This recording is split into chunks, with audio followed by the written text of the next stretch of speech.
इन सभी साथियों को तो यूपी पुलिस में 60,244 में जो भी लोग सेलेक्टेड हैं, 2-3 मोस्ट इंपॉर्टेंट अपडेट निकल कर आ रही है। इस वीडियो में आपको जितनी भी सारी अपडेट निकल कर आ रही है सभी अपडेट बताएंगे। कोर्ट केस वालों के लिए जेटीसी आवंटन कब होगा, जेटीसी आपकी किस जिले में हो सकती है, इतने जितने भी आपके डाउट है इस वीडियो में सभी क्लियर किए जाएंगे। ठीक है, तो वीडियो में अंत तक बने रहिए। और जिन लोगों ने अभी तक चैनल को सब्सक्राइब नहीं किया है कृपया करके चैनल को सब्सक्राइब करके वीडियो को शेयर जरूर करें। ठीक है, आइए बात शुरू करते हैं पहले कोर्ट केस वालों की। तो जैसे कि मैंने आपको बताया था कि भाई कोर्ट केस वालों की ज्वाइनिंग में थोड़ा सा जो मतलब दिक्कत होती है, तो वही चीज़ सेम हो रही है। कोर्ट केस वाले देखो, अगर किसी पे कभी भी एक मतलब ये नहीं कि अभी लेटेस्ट में चल रही, अगर किसी जो भी कैंडिडेट है जो सेलेक्ट हो चुके हैं, अगर उन पर कभी भी एफआईआर लिखी गई है, मतलब कभी भी, चाहे 4 साल पहले, 3 साल पहले, 5 साल पहले या वर्तमान में भी चल रही है, तो देखो दो तीन चीज़ आपको ध्यान रखने की है कि मतलब कौन सी वाली धारा है जिनमें आपकी ज्वाइनिंग बिल्कुल इतना उनका निर्णय नहीं होगा, तो ज्वाइनिंग इतने नहीं हो सकती। तो जैसे 302 है, 307 है, और जो दहेज हत्या वाला मामला है, और जो दहेज वाला मामला है, और जो धारा 376 है, इन जितनी भी मैंने आपको धारा बताई है, अगर इनसे संबंधित किसी पर भी कोई एफआईआर हुई है या वर्तमान में इनका मुकदमा चल रहा है, तो भाई आप सभी को यही कहना है कि अगर आपको ज्वाइनिंग लेनी है तो आपको क्या करना पड़ेगा, दूसरी पार्टी से समझौता कर लो या मतलब कोर्ट के माध्यम से कर लो।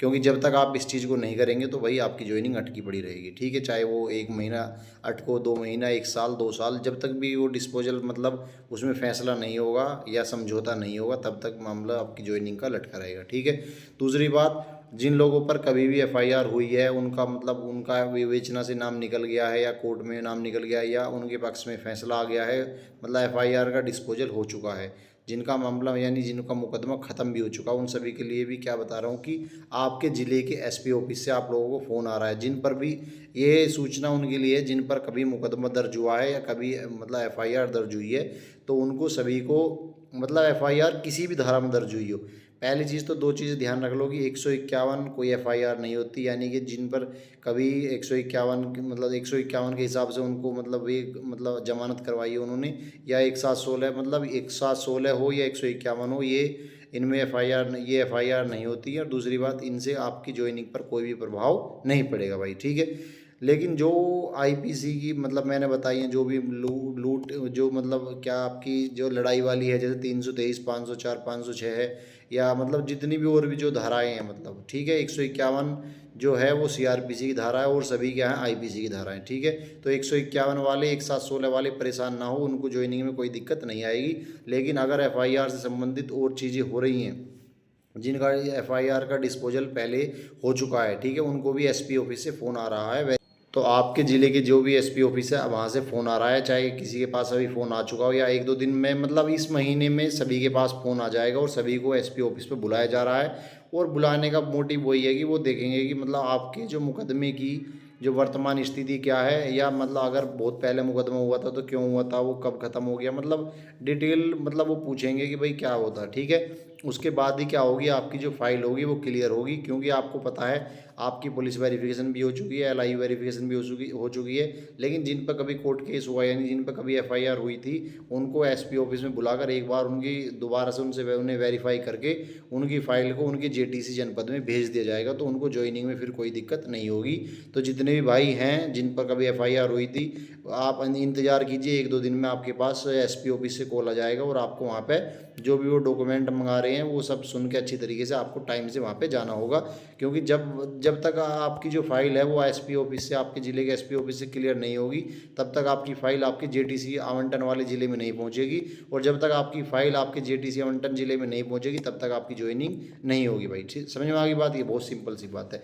ठीक है, दूसरी बात, अब पूछ रहे हैं बहुत सारे भाई बहन कि भैया जेटीसी की लिस्ट कब आएगी। ठीक है, तो जेटीसी की लिस्ट के पहले मैं कई बार बता चुका हूँ, क्योंकि थोड़ी कभी कभी डिले चीज़ें हो जाती हैं, क्योंकि 25 तारीख तक सभी को रिकॉर्ड देना था एलआईयू वेरिफिकेशन का और पुलिस वेरिफिकेशन का भर्ती बोर्ड को, लेकिन उसमें 2-4 दिन अभी डिले हो रहा है। और दूसरी बात, ये अलग तरह की वेरिफिकेशन भी चल रही है, तो ये माना जा रहा है कि इस महीने की जो 30 तारीख आ रही है, 30 तारीख तक सारी चीज़ें क्लियर हो जाएंगी, सॉर्ट आउट हो जाएंगी।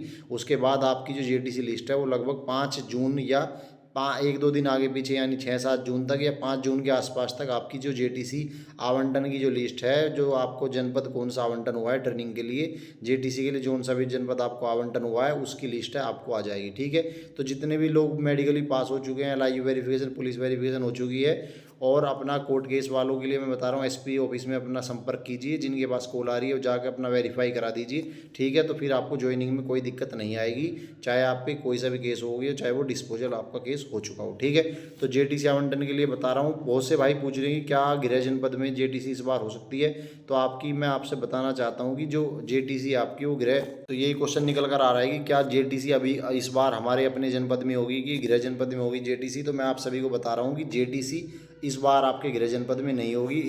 जेटीसी एक बार आपके गृह जनपद में हुई है, वो हुई है जब कोरोना का समय चल रहा था। 2019 वाली जो भर्ती थी उसमें हुई थी जब कोरोना का समय चल रहा था। तो इस तरह की कोई परिस्थिति इस बार नहीं है।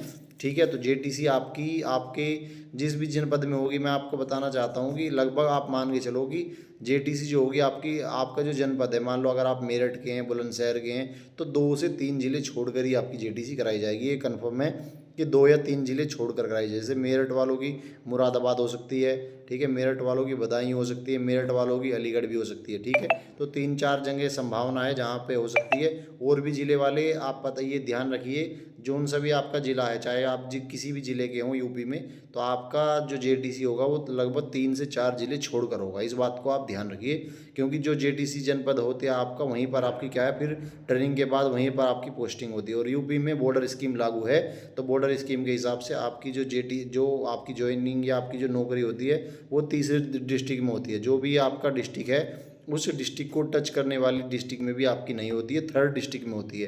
तो जितने भी मेरे भाई बहन हैं जो इस बार ट्रेनिंग के लिए तैयार हैं, उन सभी को मैं बता रहा हूँ कि आपकी जो जेटीसी है वो तीसरे जनपद में होगी, तीसरे या चौथे जनपद में होगी, क्योंकि आप RTC के बाद वहीं आकर क्या करेंगे, जेटीसी वाले जनपद में ही आकर आप क्या करेंगे, नौकरी करेंगे। तो ठीक है, तो गृह जनपद में आपकी जेटीसी होने की बिल्कुल संभावना नहीं है। दूसरी बात, जेटीसी के लिए क्या होगा, जेटीसी में आप जैसे आप जाएंगे तो इतनी सुविधाएं आपको नहीं मिलेंगी, वहाँ थोड़ी भीड़ भाड़ भी जेटीसी में आपको ज़्यादा देखने को मिलेगी। लेकिन जब आप RTC में पहुँच जाएंगे तो व्यवस्थाएं एकदम बढ़िया रहेंगी, व्यवस्थाएं एकदम ठीक ठाक रहेंगी, तो वहाँ आपको कोई भी दिक्कत नहीं होने वाली। ठीक है, तो यही बताना था इस वीडियो में कि जेटीसी की जो लिस्ट है वो 5 जून के आसपास तक आपको देखने को मिल सकती है। कोर्ट केस वालों का मैंने बता दिया। दूसरी बात, जेटीसी जनपद मैंने बता दिया। लगभग आप मान के चलो कि अपने जनपद से तीसरा जनपद आपको जेटीसी के लिए आवंटित किया जाएगा। ठीक है, तो जैसे ही आपको, दूसरी बात, ज्वाइनिंग लेटर के बारे में बहुत सारे भाई पूछ रहे हैं कि ज्वाइनिंग लेटर कब मिलेगा। तो ज्वाइनिंग लेटर का मेनली होता क्या है, यूपी पुलिस में ज्वाइनिंग लेटर कभी भी पहले नहीं मिलता। जैसे आप जेटीसी वाले जनपद में जाएंगे वहीं आपको ज्वाइनिंग लेटर प्रोवाइड करा दिया जाएगा और वहीं आपकी ज्वाइनिंग करा ली जाएगी। तो ज्वाइनिंग लेटर आपके कभी घर पे नहीं आता है, ज्वाइनिंग लेटर की स्थिति यही है। ठीक है, तो जो ज्वाइनिंग लेटर का मैंने बता दिया कि ज्वाइनिंग लेटर आपको आपके जेटीसी वाले जनपद में ही मिलेगा। 90% चांस हैं कि जो ज्वाइनिंग लेटर है वो आपको जेटीसी वाले जनपद में ही मिलेगा, क्योंकि यूपी पुलिस में कभी भी पहले आपको ज्वाइनिंग लेटर नहीं मिलता है। कभी कभी रेयरली केस है, जैसे कोई रोजगार मेला है तो इसमें आपको पहले मिल सकता है। जैसे UPSI में क्या हुआ था, सभी को पहले ही मिल गया था, लेकिन यूपी पुलिस कांस्टेबल में ऐसा संभावना मुश्किल लग रही है।